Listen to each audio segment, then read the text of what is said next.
Aquí reposan los restos de un buen amigo, un alto militar norteamericano cuya identidad no debo revelar, al menos por el momento. Él forma parte de la historia que quiero contarle, una historia oscura que usted probablemente no creerá. Pero ese es mi deber, sembrar la duda. Sígame y descubra una historia que jamás fue contada.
Siempre estuvo ahí. El hombre primitivo alzó también la vista hacia ella y sintió curiosidad.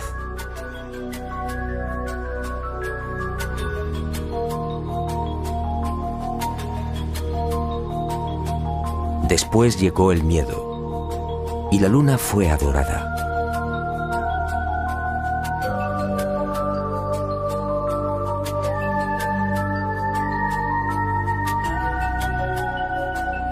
Más adelante los seres humanos la convirtieron en un sueño, a veces bello, a veces terrorífico. Y el satélite natural de la Tierra se convirtió en emblema de lo utópico, de lo inalcanzable.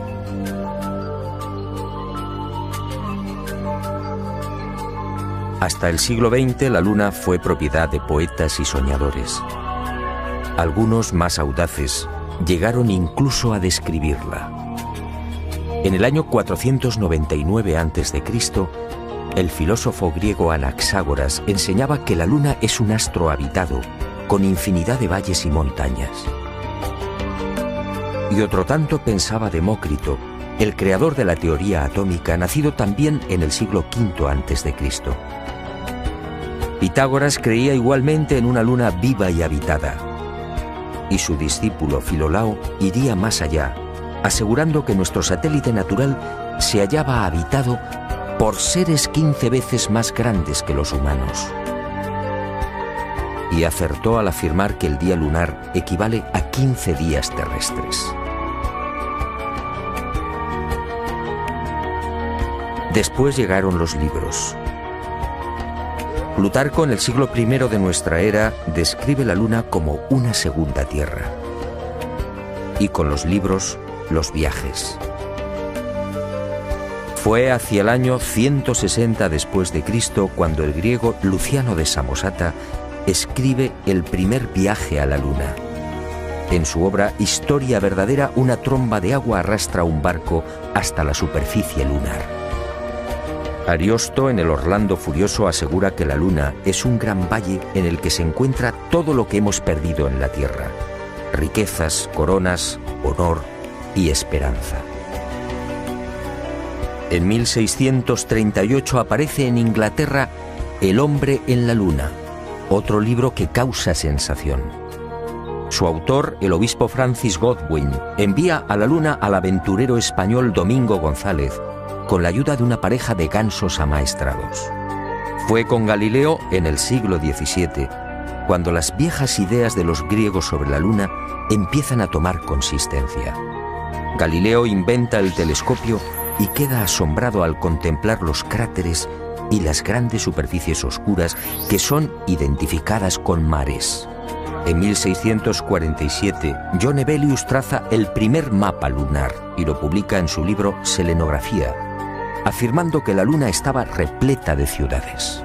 Entusiasmado con estos descubrimientos, Cyrano de Bergerac publica en 1648 su célebre Viaje a la Luna, un libro asombroso en el que por primera vez se habla de cohetes. Cyrano describe 2 astronaves, una impulsada por la evaporización del rocío, la otra por un cohete de 3 fases. Sería este trabajo justamente el que serviría de inspiración a Julio Verne y a los padres de la astronáutica moderna.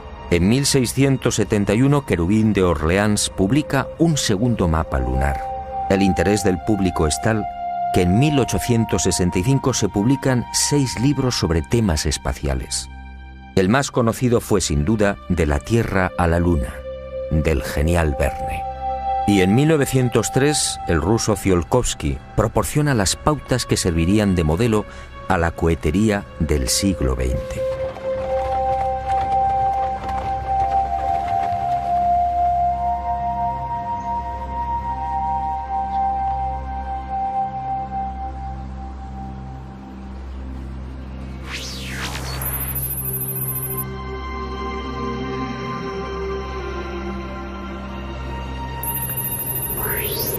Antes de entrar de lleno en las claves de esta historia, permítame un apunte que guarda estrecha relación con lo que quiero contarle. Sígame de nuevo y guárdelo en su memoria.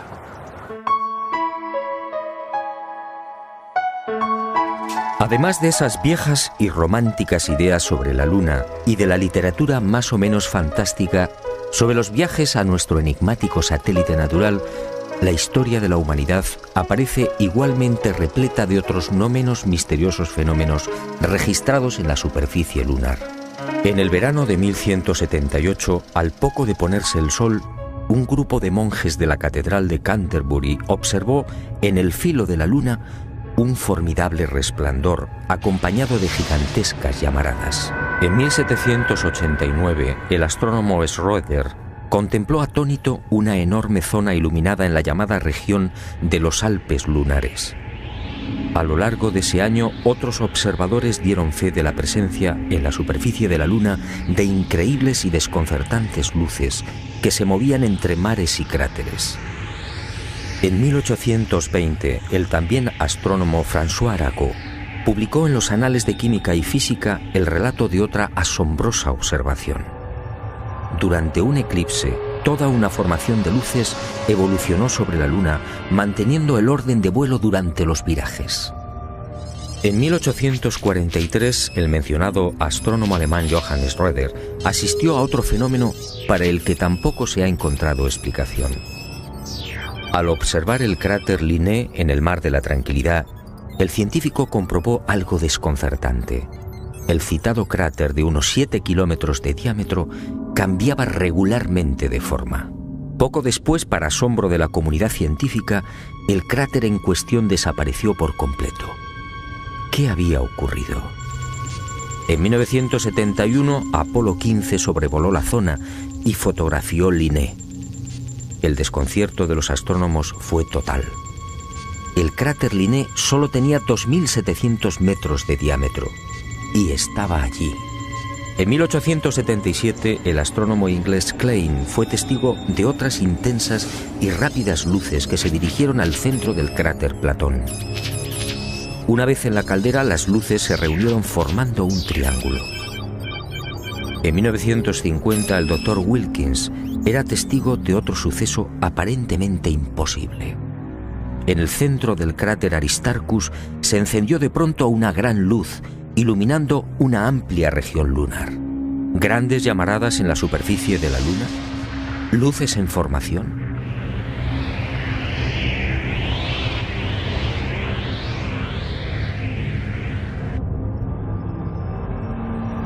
¿Qué estaba pasando en la Luna?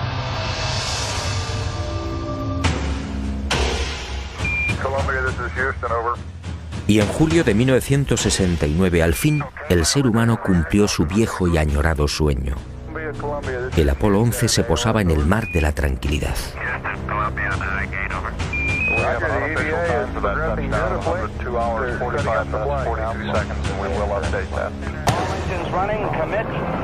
Y el mundo vibró con aquellos primeros y tímidos pasos de Neil Armstrong.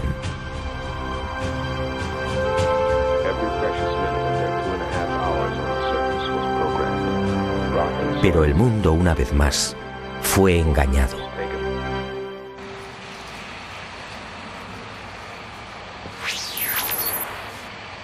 Muchos de los que vivimos aquel histórico y emocionante momento nos hicimos la misma pregunta. ¿Por qué ese obsesivo interés por conquistar la Luna? Fue el alto militar norteamericano al que me he referido y al que desde ahora llamaré Mirlo Rojo, quien años más tarde respondería con una información que me dejó perplejo. Una información secreta que muy pocos conocen. Las nuevas generaciones no saben o no recuerdan. A la Luna se fue a investigar, sí, y se ha dicho también que fue una cuestión de prestigio. Una especie de apuesta entre soviéticos y norteamericanos.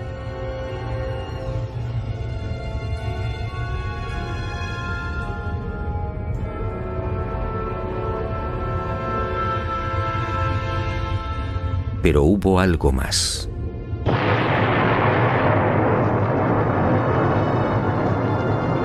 En los años 50, tras la amarga experiencia de la Segunda Guerra Mundial, soviéticos y aliados se embarcaron en una loca carrera de armamento.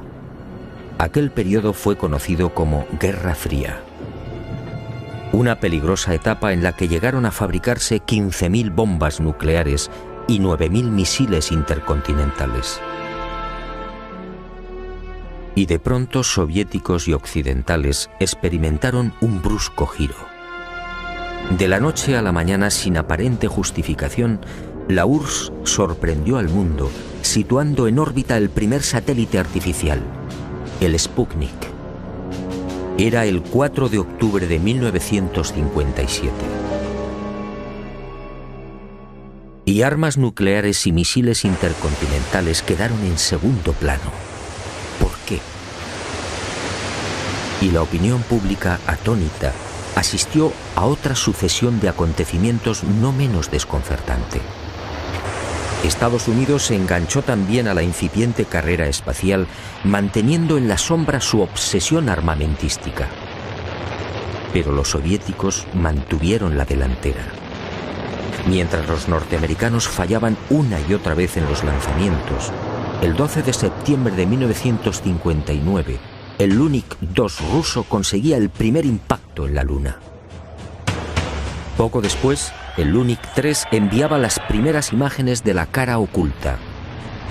Y el mundo siguió preguntándose, ¿qué ocurría?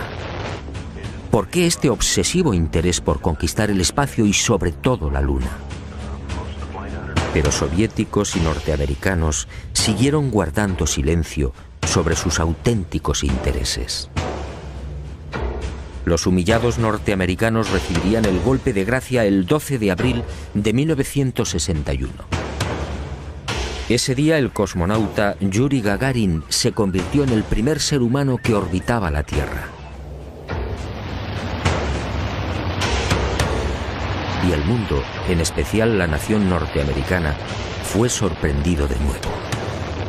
44 días después de la hazaña de Gagarin, el presidente Kennedy compareció ante el Congreso, comprometiéndose a lavar el honor del país. En aquella oportunidad, un Kennedy firme y sereno asombró al mundo.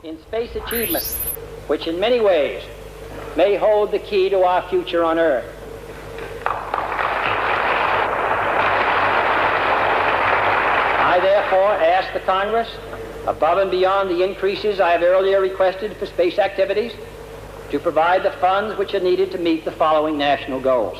First, I believe that this nation should commit itself to achieving the goal, before this decade is out, of landing a man on the moon and returning him safely to the Earth.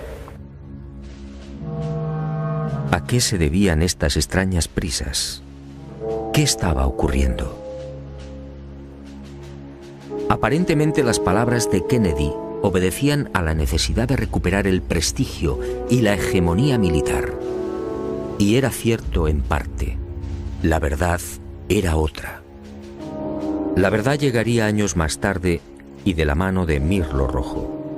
Él confió en mí y me hizo partícipe de su gran secreto. Un secreto tan espectacular como diabólico.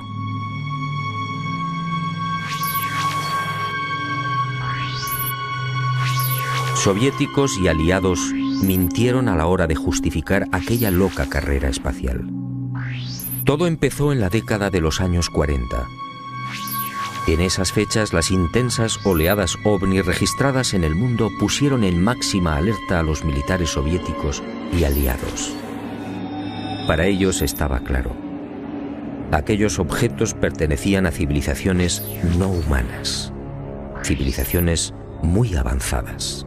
El mundo nunca lo supo. Aquellos miles de avistamientos fueron la gran razón que impulsó a los militares al referido y brusco giro en la carrera armamentística, y concibieron la necesidad de fortalecer los sistemas defensivos, concediendo absoluta prioridad al espacio. Los militares no eran ajenos a los extraños fenómenos luminosos que se registraban en la Luna y que venían reportando los astrónomos. Y desde los años 50, tanto Estados Unidos como la antigua URSS redactaron planes concretos para pisar el satélite natural y establecer bases que, según ellos, pudieran controlar y contrarrestar la presencia de estas astronaves no humanas. Horizon fue uno de estos proyectos diseñado en secreto por el Pentágono. Ni siquiera Kennedy tuvo conocimiento del gran plan. Sencillamente fue engañado. Y consideró de buena fe que los Estados Unidos deberían ser los primeros en ese supuesto desafío técnico y científico. Según Mirlo Rojo, la campaña de intoxicación desplegada por las diferentes agencias gubernamentales norteamericanas y los servicios de inteligencia hizo el resto. Kennedy y la opinión pública mordieron el anzuelo. En la noche del 24 al 25 de julio de 1955 se produjo un nuevo incidente ovni que aceleraría los planes de los militares. Esa noche los observatorios astronómicos de Leningrado y Monte Palomar descubrieron un gigantesco cilindro a 500 kilómetros de la Tierra, orbitando a 30.000 kilómetros por hora. El objeto tenía más de 10 kilómetros de longitud. Días después, soviéticos, norteamericanos, franceses e ingleses se reunían en secreto en Ginebra, confirmando sus temores. Aquella formidable máquina, obviamente, no era humana. Pero ocurrió algo imprevisto. Los soviéticos no aceptaron los consejos y directrices de los militares aliados para establecer un proyecto conjunto en el control del espacio. Y el 4 de octubre de 1957, ante la sorpresa del mundo y la irritación de los aliados, tomaron la delantera con el ya referido lanzamiento del Sputnik.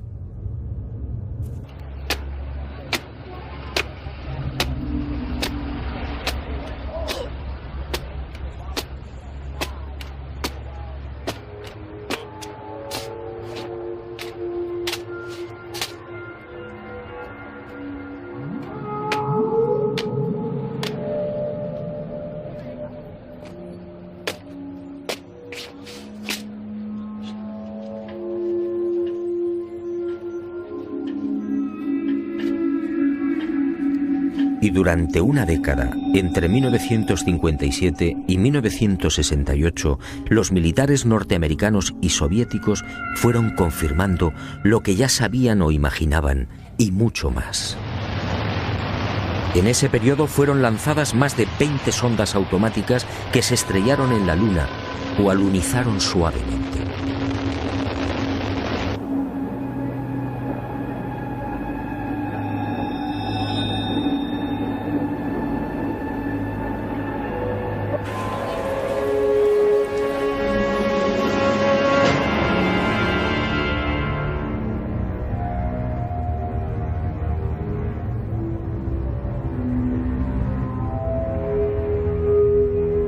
En total, sin contar las imágenes obtenidas por la URSS, la NASA recibió 230.000 fotografías del satélite natural.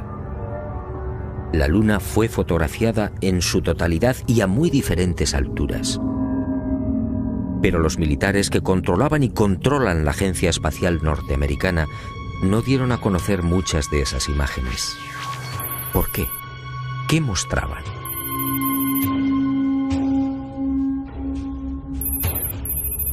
Cuando Mirlo Rojo me entregó algunas de estas fotografías, quedé desconcertado.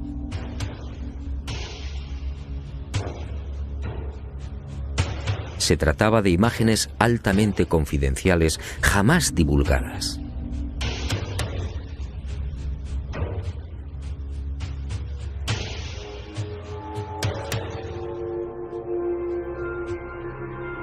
En una de ellas, tomada por la sonda Orbiter 2 en noviembre de 1966, se aprecian dos muros o carreteras paralelos de 27 kilómetros de longitud. Cada una de estas construcciones totalmente artificiales tiene una anchura aproximada de 450 metros. En el muro o carretera de la derecha se aprecia incluso un curioso detalle. La construcción ha sido alterada rompiendo la impecable línea recta con una curva de 1000 metros. En otra de las fotografías, los militares norteamericanos descubrieron lo que llamaron la Gran Presa, una no menos enigmática construcción de 5 kilómetros de longitud al norte del Mare Imbrium.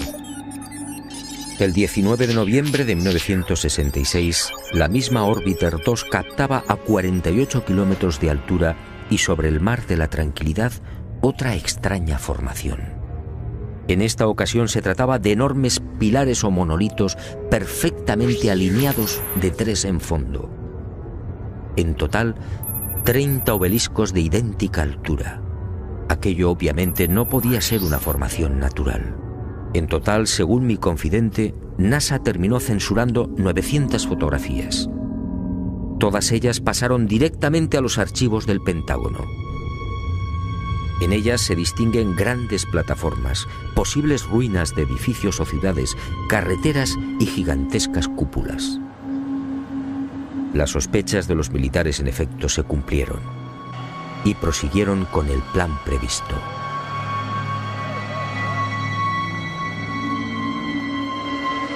Civilinamente, los servicios de inteligencia militar norteamericanos se cubrieron las espaldas en previsión de una hipotética fuga de información.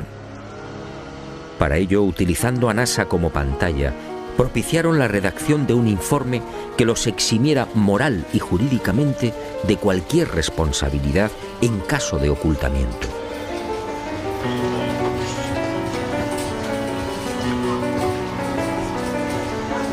Este documento, conocido como Informe Brookings, redactado por prestigiosos científicos, sociólogos, políticos y economistas, fue presentado a la Cámara de Representantes e impreso en abril de 1961. Curiosamente, un mes antes del célebre discurso de Kennedy en el Congreso. Es decir, cuando NASA, la gran tapadera de los militares, estaba a punto de recibir luz verde y los necesarios dineros para el proyecto Apolo. En este informe, además de reconocer que la vida extraterrestre es una posibilidad real, se aconseja a NASA que no difunda los posibles hallazgos que pueda encontrar en la carrera espacial. En la página 215, en la sección titulada Implicaciones de un descubrimiento de vida extraterrestre, el documento señala que la exploración del espacio podría desembocar en el hallazgo de artefactos no humanos. En ese supuesto, continúa el informe Brookings, nuestra civilización se vería amenazada por un irremediable proceso de desintegración, tal y como ha sucedido en la Tierra en otras épocas y con otros pueblos. Este documento efectivamente no deja en buen lugar a la supuesta democracia norteamericana. Hablemos claro. En el informe Brookings, sencillamente, se anima a NASA a ocultar información. Y eso fue lo que hicieron.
En el viaje de ida hacia la Luna, el Apolo 11 vivió una primera experiencia que también fue silenciada.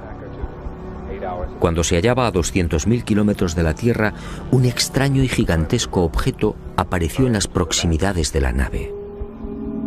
Los astronautas lo describieron como una formidable L, algo similar a una maleta abierta, aunque en ocasiones cambiaba de forma, adoptando la figura de un cilindro. La noticia se filtró a la prensa, pero NASA, fiel a su consigna de ocultamiento, zanjó el asunto con una explicación tan absurda como insostenible. Lo observado por el Apolo 11 solo era el sobrealimentador del cohete Saturno IV. Absurdo, sí, porque en esos momentos la referida fase del cohete se encontraba a 10.800 kilómetros del Apolo. Pero las mentiras de NASA apenas habían empezado. A casi 380.000 kilómetros de la Tierra, muy cerca ya de la superficie lunar, el Apolo descubrió otras luces que volaban en formación.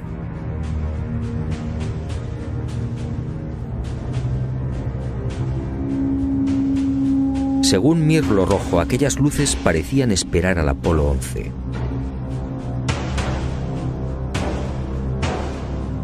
Eran muy brillantes y volaban en perfecta formación.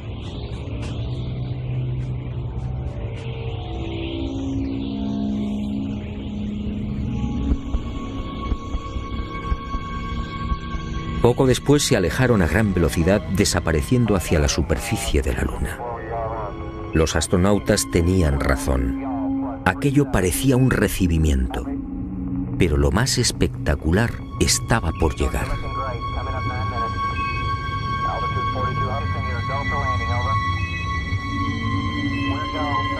Armstrong y Aldrin descendieron finalmente. Su compañero Collins permaneció en órbita lunar a 110 kilómetros de altura.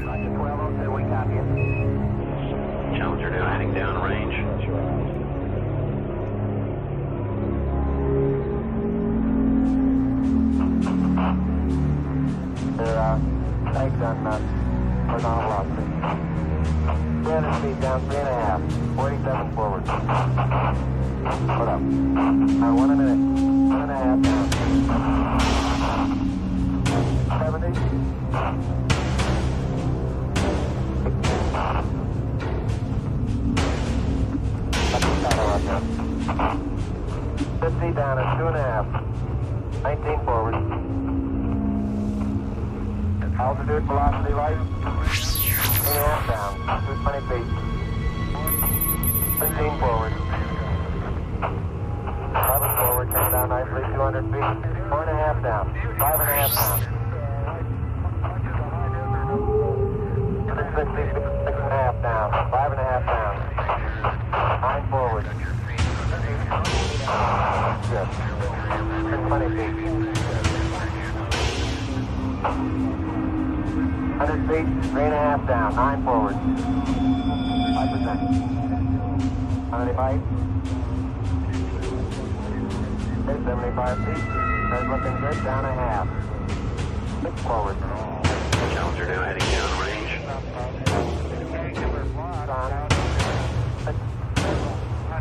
Y al poco de aquel histórico alunizaje, Armstrong y Aldrin volvieron a sobresaltarse. La frecuencia cardíaca se disparó hasta 150 y 160 latidos por minuto. Las palabras de Armstrong, atropelladas, dejaron perplejos a los técnicos de Houston. Existente a poco más de 60 metros del Águila, habían aparecido unas naves y unos seres. Objetos en forma de disco y perfectamente alineados sobre el terreno. Y junto a ellos varios seres muy altos, con trajes blancos y ajustados. Cuando los astronautas, obedeciendo las insistentes órdenes de Houston, trataron de filmar, objetos y seres desaparecieron.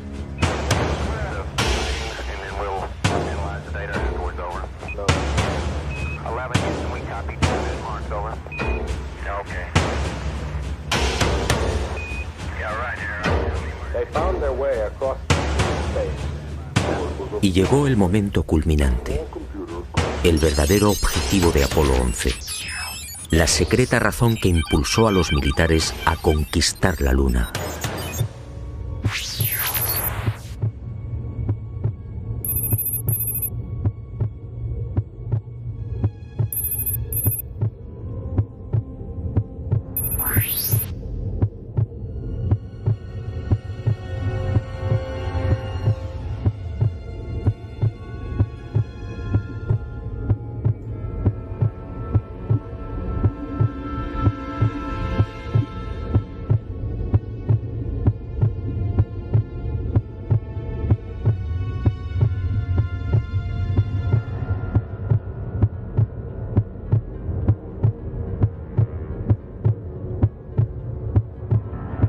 Esta fue la verdad, la única y secreta verdad.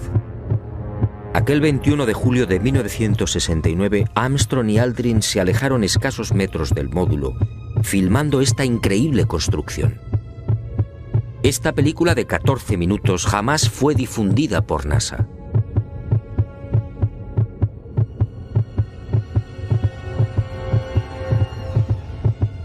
Mirlo Rojo fue uno de los pocos norteamericanos que tuvo acceso a ella. A escasos metros, sí, del Águila. Y no fue casualidad. Todo estaba minuciosamente programado.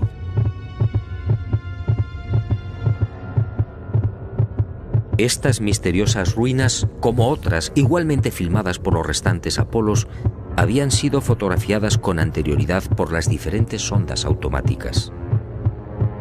Una de ellas, la Surveyor 5, lanzada el 8 de septiembre de 1967, fue decisiva.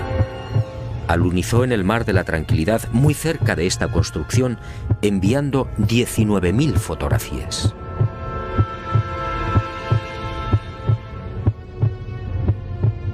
Edificios en ruinas. Edificios en la superficie de la Luna. Edificios aparentemente de una gran antigüedad. Pero, ¿quién los había levantado? Nosotros los humanos, obviamente no. Solo quedaba una respuesta. Esto era obra de una civilización no humana.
Los militares habían satisfecho la primera parte de su diabólico plan. Ahora quedaba la segunda.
Según mi confidente, los astronautas procedieron a lo programado.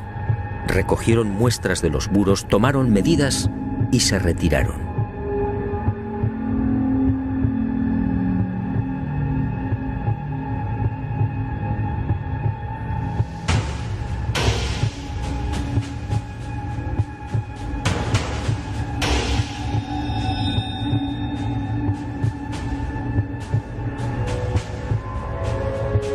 La insólita construcción, muy parecida a un hangar, medía 60 metros de longitud con una altura máxima en los muros de 9 metros. Presentaba 12 huecos o ventanas y una especie de puerta frontal de 5 metros de fondo por 3 de altura. Según los análisis practicados en la Tierra, el material con el que había sido construido era similar al de la superficie lunar. Un 60% de los átomos era oxígeno, con un 0.01% del peso constituido por hidrógeno.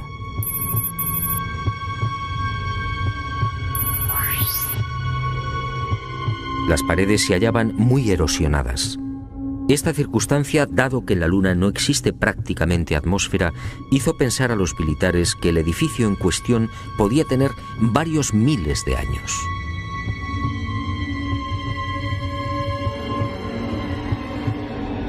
La secreta excursión de Armstrong y Aldrin a este hangar y naturalmente los 14 minutos de película jamás fueron difundidos por NASA.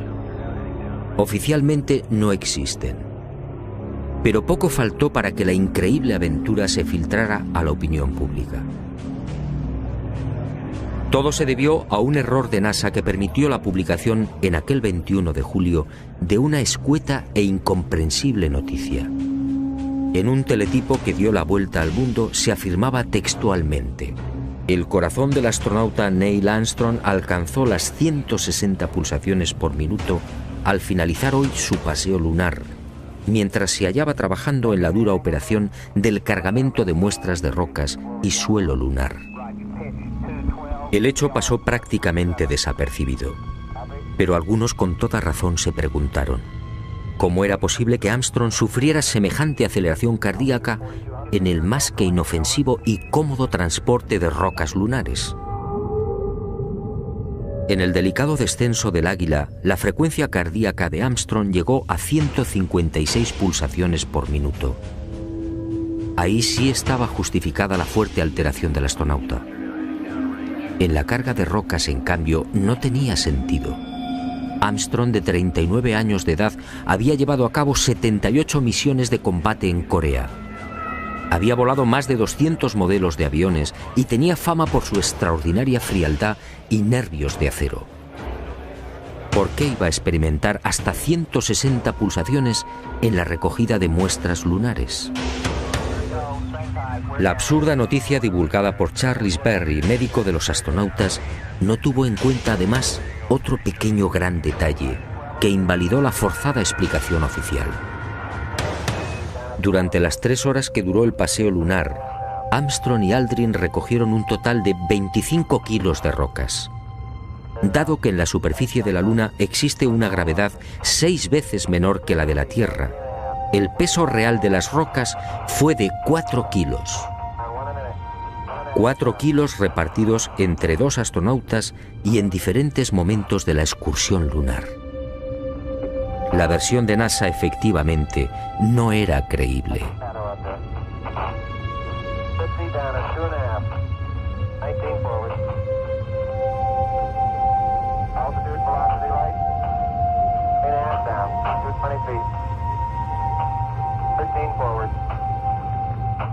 Una vez más, mintieron. No fue el insignificante peso de las rocas lo que precipitó el corazón de Armstrong. Fue la visión de aquel edificio. A pesar de su excelente preparación física y mental, el astronauta, consciente de la trascendencia de lo que tenía delante, no pudo evitar la lógica e intensa emoción. Y otro tanto sucedió con Aldrin. Pero la frecuencia cardíaca de este último no fue registrada porque los circuitos electrónicos del traje espacial no se hallaban conectados a la consola que recibía la información biomédica.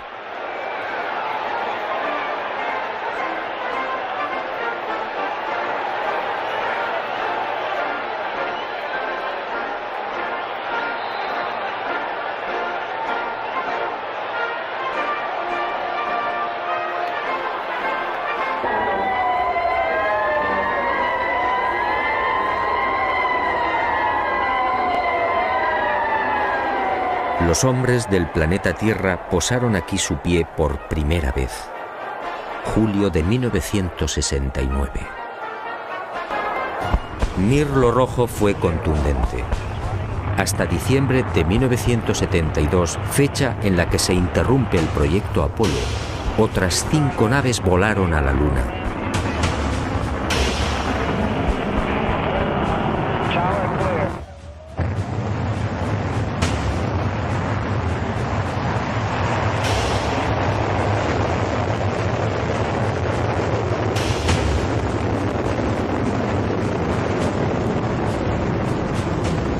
Y volvieron a filmar construcciones.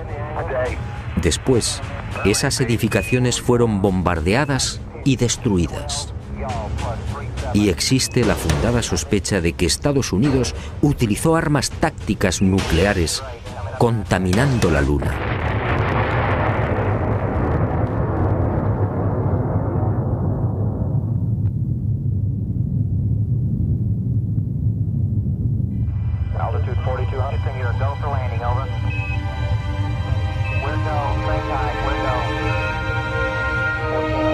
Así se cerró la segunda fase del diabólico plan. Los militares norteamericanos no lo consintieron. Esas estructuras podían provocar el caos en la Tierra. Eso dijeron.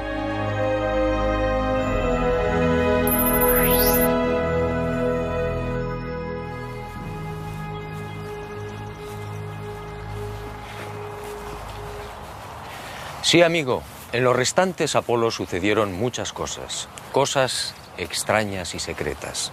Pero esa es otra historia que quizá algún día me decida a contar, suponiendo, claro está, que siga vivo. Por cierto, desde aquel diciembre del 72 han transcurrido más de 30 años. ¿Estamos pensando lo mismo? ¿Por qué nunca se volvió a la Luna?